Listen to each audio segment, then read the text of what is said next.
ದಾವಣಗೆರೆಯಲ್ಲಿ ಶಾಸಕ ರೇಣುಕಾಚಾರ್ಯ ತಮ್ಮನ ಮಗ ಸಾವನ್ನಪ್ಪಿದ ರೀತಿಯಲ್ಲೇ ಬೆಳಗಾವಿಯ ಎಎಸ್ಐ ಪುತ್ರ ಸಾವನ್ನಪ್ಪಿರುವ ಘಟನೆ ನಡೆದಿದೆ.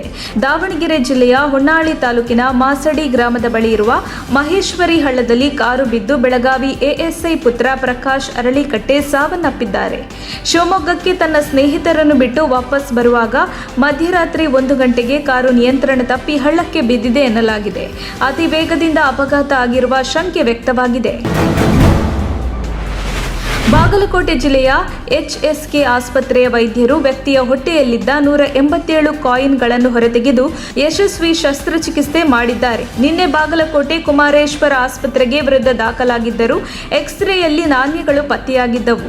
ರಾಯಚೂರು ಜಿಲ್ಲೆ ಲಿಗಸುಗೂರು ತಾಲೂಕಿನ ಸಂತೆಕೆಲ್ಲೂರು ಗ್ರಾಮದ ದ್ಯಾಮಪ್ಪ ಹರಿಜನ ಎಂಬ 58 ವರ್ಷದ ವೃದ್ಧ ನಾಣ್ಯ ನುಂಗಿದ್ದರು. ಸದ್ಯ ಆಸ್ಪತ್ರೆಯ ವೈದ್ಯರು ಶಸ್ತ್ರಚಿಕಿತ್ಸೆ ಮೂಲಕ ₹5 56 ನಾಣ್ಯ, ₹2 51 ನಾಣ್ಯ ಹಾಗೂ ₹1 80 ನಾಣ್ಯಗಳನ್ನು ಸೇರಿ ಒಟ್ಟು 187 ನಾಣ್ಯಗಳನ್ನು ಹೊರತೆಗೆದಿದ್ದಾರೆ. ಡಾಕ್ಟರ್ ಈಶ್ವರ ಕಲಬುರ್ಗಿ ಅವರು ಈ ಚಿಕಿತ್ಸೆ ಯಶಸ್ವಿಗೊಳಿಸಿದ್ದಾರೆ. ತೆಲಂಗಾಣದ ವರಂಗಲ್ ಪಟ್ಟಣದಲ್ಲಿ 8 ವರ್ಷದ ಬಾಲಕ ತನ್ನ ತಂದೆ ವಿದೇಶದಿಂದ ತಂದಿದ್ದ ಚಾಕೊಲೇಟ್ ಸೇವಿಸುವ ವೇಳೆ ಉಸಿರುಗಟ್ಟಿ ಮೃತಪಟ್ಟಿದ್ದಾನೆ. ಆಸ್ಟ್ರೇಲಿಯಾ ಪ್ರವಾಸದಿಂದ ವಾಪಸ್ ಆಗುವಾಗ ಕಂಗಾನ್ ಸಿಂಗ್ ತಮ್ಮ ಮಕ್ಕಳಿಗೆ ಚಾಕೊಲೇಟ್ ಅನ್ನು ತಂದಿದ್ದರು. ಸಂದೀಪ್ ಶನಿವಾರ ತನ್ನ ಶಾಲೆಗೆ ಕೆಲವು ಚಾಕೊಲೇಟ್ಗಳನ್ನು ತೆಗೆದುಕೊಂಡು ಹೋಗಿದ್ದ. 2ನೇ ತರಗತಿಯ ವಿದ್ಯಾರ್ಥಿಯಾಗಿದ್ದ ಸಂದೀಪ್ ಬಾಯಿಗೆ ಚಾಕೊಲೇಟ್ ಹಾಕಿಕೊಂಡಿದ್ದಾನೆ. ಆದರೆ ಅದು ಗಂಟಲಿನಲ್ಲಿ ಸಿಲುಕಿಕೊಂಡಿದೆ. ಬಳಿಕ ಆತ ತರಗತಿಯಲ್ಲಿ ಕುಸಿದು ಬಿದ್ದಿದ್ದಾನೆ ಮತ್ತು ಉಸಿರುಗಟ್ಟಿದ್ದಾನೆ. ಈ ವೇಳೆ ಶಾಲೆಯ ಅಧಿಕಾರಿಗಳು ಸಂದೀಪ್ನನ್ನು ಆಸ್ಪತ್ರೆಗೆ ರವಾನಿಸಿದ್ದಾರೆ. ಆದರೆ ಸಂದೀಪ್ನನ್ನು ರಕ್ಷಿಸಲು ವೈದ್ಯರು ಪ್ರಯತ್ನಿಸಿದರೂ ಆತ ಉಸಿರುಗಟ್ಟಿ ಮೃತಪಟ್ಟಿದ್ದಾನೆ. ಇಂಗ್ಲಿಷ್ ಭಾಷೆಯನ್ನು ಸಲೀಸಾಗಿ ಮಾತನಾಡಲು ಬಾರದ ಕಾರಣ 17 ವರ್ಷದ ಬಾಲಕಿಯೊಬ್ಬಳು ಆತ್ಮಹತ್ಯೆಗೆ ಶರಣಾಗಿರುವ ಘಟನೆ ಮಧ್ಯಪ್ರದೇಶದಲ್ಲಿ ನಡೆದಿದೆ.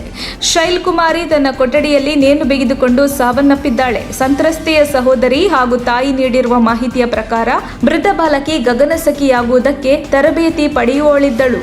ಇಂಗ್ಲಿಷ್ ಮಾತನಾಡುವ ತರಬೇತಿಯನ್ನು ಪಡೆಯುತ್ತಿದ್ದಳು. ಆದರೆ ಇಂಗ್ಲಿಷ್ ಭಾಷೆಯಲ್ಲಿ ನಿರರ್ಗಳವಾಗಿ ತನ್ನ ಸ್ನೇಹಿತರಷ್ಟು ಚೆನ್ನಾಗಿ ಮಾತನಾಡಲು ಬರುತ್ತಿರಲಿಲ್ಲ. ಇದೇ ಕಾರಣದಿಂದಾಗಿ ಆಕೆ ಖಿನ್ನತೆಗೂ ಜಾರಿದ್ದಳು ಎಂದು ಕುಟುಂಬದ ಸದಸ್ಯರು ಹೇಳಿದ್ದಾರೆ. ಘಟನೆಯ ಸಂಬಂಧ ಆತ್ಮಹತ್ಯೆ ಪ್ರಕರಣವನ್ನು ದಾಖಲಿಸಿಕೊಂಡಿರುವ ಪೊಲೀಸರು ತನಿಖೆ ನಡೆಸುತ್ತಿದ್ದಾರೆ. ಬಸವರಾಜ ಬೊಮ್ಮಾಯಿ ಸರಳ ಮುಖ್ಯಮಂತ್ರಿ, ಹೆಬ್ಬೆಟ್ಟು ಸಿಎಂ ಅಲ್ಲ ಎಂದು ಮಾಜಿ ಮುಖ್ಯಮಂತ್ರಿ ಎಚ್.ಡಿ. ಕುಮಾರಸ್ವಾಮಿ ವಿರುದ್ಧ ಸಚಿವ ಆರ್. ಅಶೋಕ್ ವಾಗ್ದಾಳಿ ನಡೆಸಿದ್ದಾರೆ.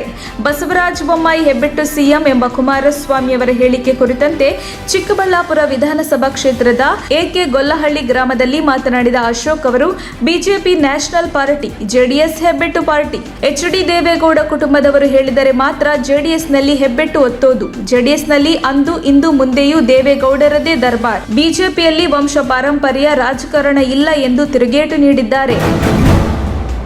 ರಾಮನಗರದಲ್ಲಿ ನಂಗಾನಾಚ್ ಕಾರ್ಯಕ್ರಮದ ವೇಳೆ ಯುವಕನಿಗೆ ಚಾಕು ಇರಿದಿರುವಂತಹ ಘಟನೆ ಜಿಲ್ಲೆಯ ಯಾರಾಬ್ ನಗರದ ಕಲ್ಯಾಣ ಮಂಟಪದಲ್ಲಿ ನಡೆದಿದೆ.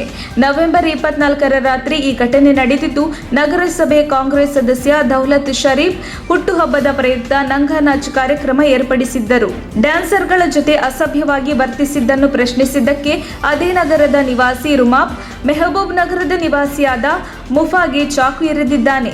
ಮುಫಾನನ್ನ ಆಸ್ಪತ್ರೆಗೆ ದಾಖಲು ಮಾಡಿದ್ದಾರೆ. ಆದರೆ ಚಿಕಿತ್ಸೆ ಫಲಕಾರಿಯಾಗಿದೆ, ಸಾವನ್ನಪ್ಪಿದ್ದಾನೆ.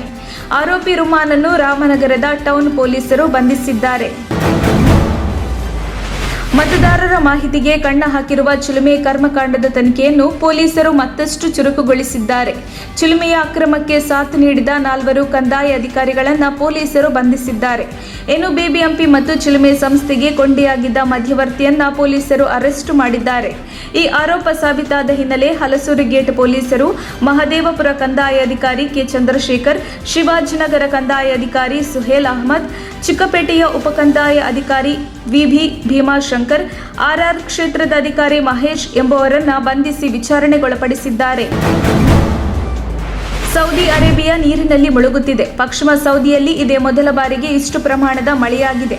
ದಾಖಲೆಯ ಪ್ರಮಾಣದಲ್ಲಿ ನೀರು ಸುರಿದಿದೆ. ಅದರಲ್ಲೂ ಜಡ್ಡಾ ನಗರದಲ್ಲಿ ಪ್ರವಾಹ ಪರಿಸ್ಥಿತಿ ಸೃಷ್ಟಿಯಾಗಿದೆ. ಈ ಹಿಂದೆ 2009ರಲ್ಲಿ ಜಡ್ಡಾದಲ್ಲಿ ಅತಿ ಹೆಚ್ಚು ಮಳೆಯಾಗಿತ್ತು. ಆದರೆ ಈ ಬಾರಿ ಅದಕ್ಕೂ ಹೆಚ್ಚು ಅಂದ್ರೆ 965 ಮಿಲಿಮೀಟರ್ನಷ್ಟು ಮಳೆ ಸುರಿದಿದೆ. ಒಂದು ವರ್ಷಕ್ಕೆ ಸುರಿಯುವ ಮಳೆಯ 15ರಷ್ಟು ಅಧಿಕ ಇದೊಂದೇ ಬಾರಿಗೆ ಸುರಿದು ಬಿಟ್ಟಿದೆ. ಮನೆಯೊಳಗೆ ನೀರು ನುಗ್ಗಿ ಪೀಠೋಪಕರಣಗಳು ಜಲಸಮಾಧಿಯಾಗಿದೆ. ಮನೆ ಮುಂದೆ ನಿಲ್ಲಿಸಿದ್ದ ವಾಹನಗಳು ಮಳೆ ನೀರಿನಲ್ಲಿ ಕೊಚ್ಚಿ ಹೋಗಿ ಪ್ರವಾಹದ ಭೀಕರತೆ ಪಡೆದುಕೊಂಡಿದೆ. ಕೋಲಾರ ಹೊಸಕೋಟೆ ಹೆದ್ದಾರಿ 75ರಲ್ಲಿ ಚಾಲಕನ ಅಜಾಗರೂಕತೆಯಿಂದ ಬಸ್ ಹಳ್ಳಕ್ಕೆ ಬಿದ್ದು 15 ಮಂದಿ ಗಾಯಗೊಂಡಿದ್ದಾರೆ. 3ರ ಸ್ಥಿತಿ ಗಂಭೀರವಾದ ಘಟನೆ ಬೆಂಗಳೂರು ಗ್ರಾಮಾಂತರ ಜಿಲ್ಲೆಯ ಹೊಸಕೋಟೆ ತಾಲೂಕಿನ ಅತ್ತಿವಟ್ಟ ಬಳಿ ನಡೆದಿದೆ. ಮಂತ್ರಾಲಯದಿಂದ ಕೋಲಾರಕ್ಕೆ ಹೋಗುತ್ತಿದ್ದ ಬಸ್ ಇದಾಗಿದ್ದು ಚಾಲಕನ ಅಜಾಗರೂಕತೆಯಿಂದ ಈ ಘಟನೆ ನಡೆದಿದೆ. ಅತಿ ವೇಗದಿಂದ ಬಂದು ಹೆದ್ದಾರಿಯ ಒಂದು ರಸ್ತೆಯಿಂದ ಮತ್ತೊಂದು ರಸ್ತೆಗೆ ಬಂದು ಸರ್ವಿಸ್ ರಸ್ತೆ ಪಕ್ಕದಲ್ಲಿದ್ದ ಹಳ್ಳಕ್ಕೆ ಬಸ್ ಇಳಿದ ರಭಸಕ್ಕೆ ಬಸ್ನಲ್ಲಿದ್ದ ಎಲ್ಲರೂ ಚಲ್ಲಾಪಿಲ್ಲಿಯಾಗಿ ಬಿದ್ದು 3 ಮಂದಿಯ ಸ್ಥಿತಿ ಗಂಭೀರವಾಗಿದೆ. ಬೆಂಗಳೂರಿನಲ್ಲಿ ಹೌರಾ ಎಕ್ಸ್ಪ್ರೆಸ್ ರೈಲಿನಲ್ಲಿ ಬೆಂಕಿ ಕಾಣಿಸಿಕೊಂಡಿದ್ದು ಸ್ಥಳಕ್ಕೆ ಪೊಲೀಸ್ ಹಾಗೂ ಅಗ್ನಿಶಾಮಕ ದಳ ದೌಡಾಯಿಸಿದೆ. ಚಿತ್ತೂರು ಬೆಂಗಳೂರು ಹೌರಾ ಎಕ್ಸ್ಪ್ರೆಸ್ ರೈಲಿನಲ್ಲಿ ಆಕಸ್ಮಿಕವಾಗಿ ಬೆಂಕಿ ಕಾಣಿಸಿಕೊಂಡಿದೆ. ಸ್ಥಳೀಯ ಪೊಲೀಸರು ಹಾಗೂ ಅಗ್ನಿಶಾಮಕ ದಳ ಸಿಬ್ಬಂದಿ ಬೆಂಕಿ ನಂದಿಸುವ ಕಾರ್ಯದಲ್ಲಿ ತೊಡಗಿದ್ದಾರೆ. ಅದೃಷ್ಟವಶಾತ್ ಅಗ್ನಿ ಅವಘಡದಲ್ಲಿ ಯಾವುದೇ ಸಾವು ನೋವು ಸಂಭವಿಸಿಲ್ಲ ಎಂದು ತಿಳಿದು ಬಂದಿದೆ. ಆದರೆ ಬೆಂಕಿ ಕಾಣಿಸಿಕೊಳ್ಳಲು ಕಾರಣವೇನೆಂದು ತಿಳಿದು ಬಂದಿಲ್ಲ.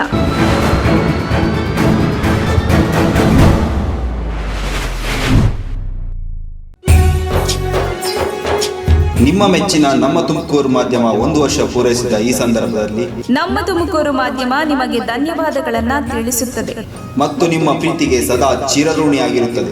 ನೀವು ನಮ್ಮ ಮೇಲೆ ಇಟ್ಟ ನಂಬಿಕೆಯನ್ನು ಉಳಿಸುವ ಪ್ರಾಮಾಣಿಕ ಪ್ರಯತ್ನವನ್ನ ನಮ್ಮ ತಂಡ ಖಂಡಿತವಾಗಿಯೂ ಮಾಡುತ್ತದೆ. ಗೆಲುವಿನ ಹಾದಿಯಲ್ಲಿ ಸದಾ ನಮ್ಮ ಜೊತೆಯಾಗಿರಿ. ನಮ್ಮ ಚಾನೆಲ್ ಅನ್ನು ಸಬ್ಸ್ಕ್ರೈಬ್ ಮಾಡಿ. ಸುದ್ದಿ ಅನ್ನೋದು ಬರೀ ಕಥೆಯಾಗದೆ ನಮ್ದ ಜೀವ ಗಾಳಿಗೆ ಬೆಳಕಾಗಿದೆ. ಗೆಲುವಿನ ಹಾದಿಯಲ್ಲಿ ನಗು ಮೂಡಿದೆ.